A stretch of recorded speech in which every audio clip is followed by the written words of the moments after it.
Hey everyone, welcome back to another Fortnite Save the World video.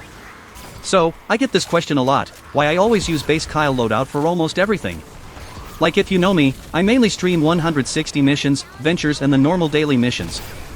And for 90% of them, I use the same loadout, even when I get bored of it.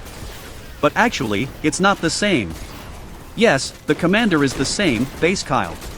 But for the support, I use different heroes depending on the mission I'm playing. But still, why? Like using full DPS loadout will deal more damage. Well, the short answer is, it's reliable. I will explain the loadout and everything in details, don't worry, but I will explain few points first about why it's my favorite. You can use it almost to defend everything. Like as you know, it's very annoying to play a 160 mission or a high power level normal or ventures mission without a constructor. You can, but using one makes everything so much easier, for lots of reasons. Mainly smashers. Like you can handle everything, but one smasher charging on your build can and will ruin it. Even if you use tier 3 metal. And that's just one. If you got more, it will be a mess. But using base Kyle as commander only, fixes all of that. Not just for his bonus to buff structure's health, but the armor bonus too that any constructor base gives. And you can use very helpful team perks. My favorite is Supercharged traps. 42.5% bonus for your damage traps is insanely good. Let me explain the loadout, so you know what I'm talking about. For the commander, I always use base Kyle. He's not a must, like you can replace him with any of the constructors that I will use in the support in a moment. But for me, his bonus always wins. 84% bonus health to your structures and the increased structure's armor from the base itself, your build will be like a tank. It can hold multiple smashers charges, propanes, lobbers, flingers, everything. Not forever of course, but you get more than enough time to handle everything. And if things went wrong, like multiple smashers started attacking the same wall or a lot of flingers started targeting the roof. The worst thing that may happen is them destroying few structures, like one or two. Or when you are mainly using weapons to defend your mission's object with only few traps handling the normal husk and suddenly, the mini-boss spawns. You can handle the boss easily knowing your build will hold against the husk long enough till you eliminate the boss. I do that in power level 100 plus missions without any issues. And if the mission level is low, I place the base on top, some wall spikes around the build, and that's it. Even if they are damaging the walls, they will hold, and the heroes from the support team will repair it. A lot of talking about a simple bonus I know, but I saw a lot of people never use him, thinking his bonus is not that good. Note that this bonus applies to the structures affected by base. One last thing here. In the support, he gives 28% bonus, which is very good. But for high power level missions like 161s, 84% is way better. I will explain the rest of the loadout so you know whom you can change him with if you need to. I will keep the team perk for later. Now for the support team. Mega Base Kyle. In the support, he increases the base range by 1 tile. Not that huge, but helpful. As main, he increases the range by 3, which is very good. His base can cover so much area. You can use him as main if you want to cover wide areas, like Frost Knight build for example, to reinforce the build and affect more structures with some team perks. But for normal missions, I see that the normal base range with his 1 tile increased range is more than enough to cover the main build and few tiles around it. The only case I see him in the lead better than base Kyle for normal missions is when you want to cover more structures with the Supercharged traps team perk, to affect more traps with the damage bonus. Or you got the death bombs modifier, so you want to reinforce your main tunnels beside the main build around the mission's object. And that's actually very helpful. But in general, I still use base Kyle here, since I rely on roof traps most of the time for missions with that modifier. And for wall traps, I place some wall darts a bit far from the husk path. At the end, it's up to you. This applies for the rest of the heroes I will explain next. Power Base Nox. In the support, he heals any structures affected by base for 4% of max health every 10 seconds, and 11% if he is in the support. 4% might not look that much here. But believe me, it gets the job done in general. Since we are using our base already buffing the structure's armor and have base Kyle buffing the health.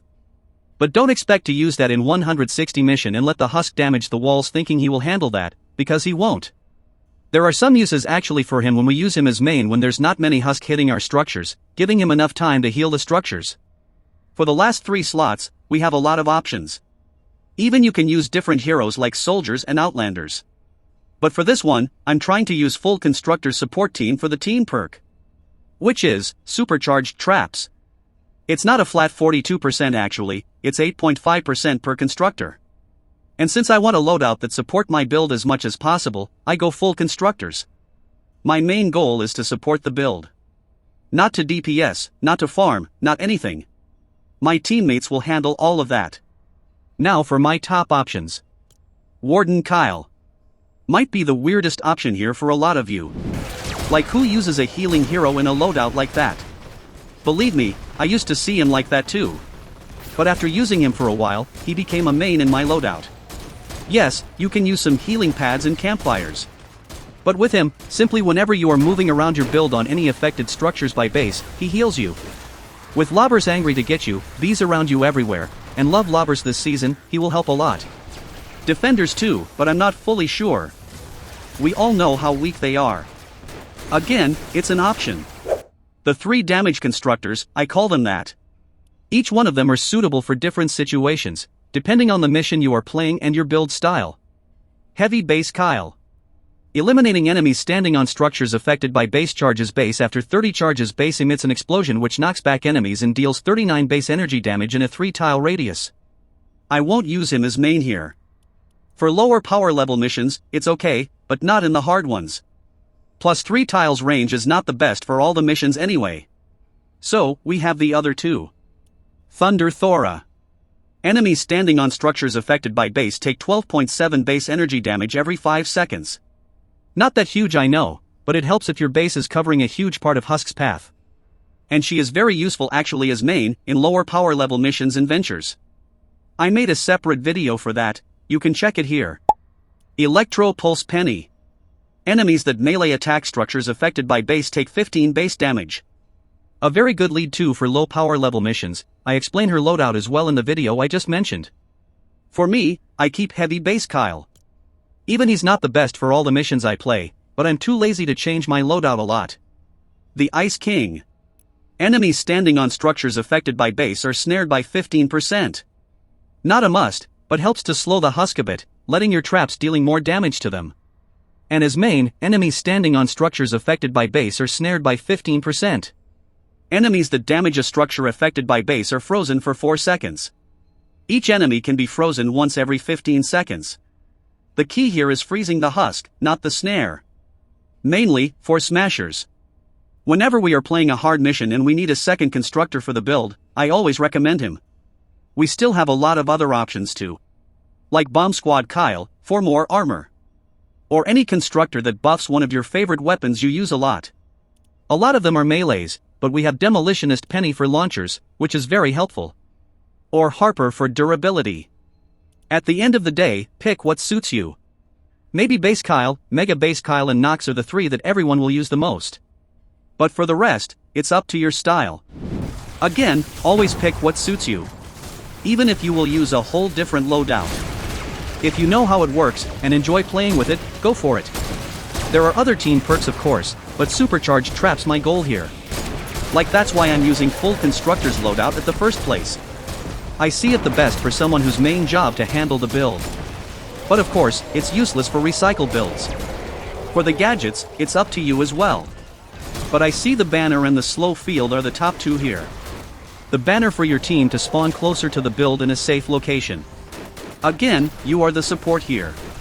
And the slow field too for any critical moments like a mini-boss, a lot of smashers charging on the build, and etc. But what if I want to use different support team, different team perk? Like we have ton of both in the game.